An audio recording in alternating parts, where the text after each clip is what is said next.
राघव की उम्र 13 साल थी और उसकी सबसे बड़ी समस्या यही थी कि वो चुप नहीं बैठ सकता था। जब भी कोई कहता वहां मत जाना, राघव का दिमाग वहीं पहुंच जाता। उसका गांव पहाड़ियों से घिरा था। सामने एक ऊंची काली पहाड़ी थी जिसके बारे में सब कहते थे उसके उस पार से कोई वापस नहीं आया। राघव को ऐसी बातें मजाक लगती थीं। एक दिन स्कूल से लौटते समय उसने देखा कि उसका दोस्त निखिल घबराया हुआ है। मैंने अभी कुछ देखा, निखिल ने फुसफुसाकर कहा। पहाड़ी के पास कोई रोशनी। राघव की आंखें चमक उठीं।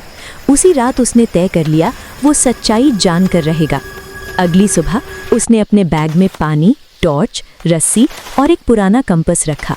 माँ से कहा कि वो निखिल के घर पढ़ने जा रहा है और निकल पड़ा। पहाड़ी चढ़ते ही हवा ठंडी हो गई। पेड़ अजीब तरह से टेढ़े थे, जैसे किसी डर से झुक गए हों। अचानक उसे लगा कोई उसका पीछा कर रहा है। वो रुका, पीछे कुछ नहीं था। थोड़ा आगे बढ़ते ही उसे जमीन पर पत्थरों से बना गोल निशान दिखा। बीच में एक पुरानी धातु की प्लेट थी जिस पर कुछ लिखा था, जो भी आगे बढ़ेगा वही सच देखेगा। राघव का दिल तेज धड़कने लगा, पर उसने कदम आगे बढ़ा दिए। अचानक जमीन धंस गई। वो लुढ़कता हुआ नीचे गिरा और एक अंधेरी सुरंग में जा पहुंचा।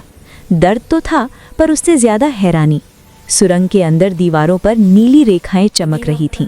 जैसे ही वो आगे बढ़ा, टॉर्च अपने आप बंद हो गई, लेकिन अंधेरा नहीं था। सामने एक विशाल कक्ष था।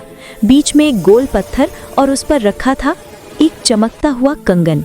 जैसे ही राघव ने उसे छुआ, एक आवाज गूंजी, परीक्षा शुरू होती है। चारों तरफ से दीवारें खिसकने लगीं, फर्श हिलने लगी। राघव घबरा गया, मगर उसने दिमाग शांत रखा। उसे याद आया, पहेली हल करो, डर नहीं। दीवार पर 3 चिन्ह उभरे, आग, पानी और हवा। नीचे लिखा था, जो जरूरी है वही रास्ता खोलेगा। राघव ने सोचा, आग खतरनाक, पानी जरूरी पर सीमित, हवा जिसके बिना कुछ भी नहीं। उसने हवा वाले चिन्ह को छुआ। तुरंत दीवार खुल गई और वो अगले रास्ते में पहुंच गया। अब सामने एक पतली पुलिया थी, नीचे गहरी खाई। पुल हिल रहा था। बीच में पहुंचते ही पुल टूटने लगा। राघव ने रस्सी फेंकी, खंभे से बांधी और कूद पड़ा। उसका हाथ छूटा, दिल थम सा गया, लेकिन आखिरी पल में रस्सी पकड़ ली। पसीने से तर वो दूसरी तरफ गिर पड़ा। अंतिम कक्ष में एक बूढ़ा आदमी बैठा था। उसकी आंखें तेज थीं। बहुत कम बच्चे यहाँ तक आते हैं, उसने कहा। ये जगह क्या है? राघव ने पूछा। ये साहस की परीक्षा है। हर पीढ़ी में एक बच्चा आता है जो डर से नहीं, समझ से आगे बढ़े। बूढ़े ने कंगन की ओर इशारा किया। अब तुम रक्षक हो। अचानक सब कुछ धुंधला हो गया। राघव की आंख खुली तो वो पहाड़ी के नीचे था। सूरज निकल रहा था। कलाई में वही कंगन था, अब साधारण दिखता हुआ। गांव लौटते समय उसने पहाड़ी को देखा। अब वो डरावनी नहीं लग रही थी।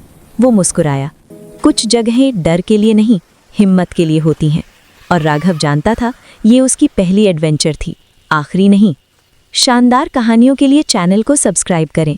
वीडियो अच्छा लगे तो लाइक और शेयर ज़रूर करें।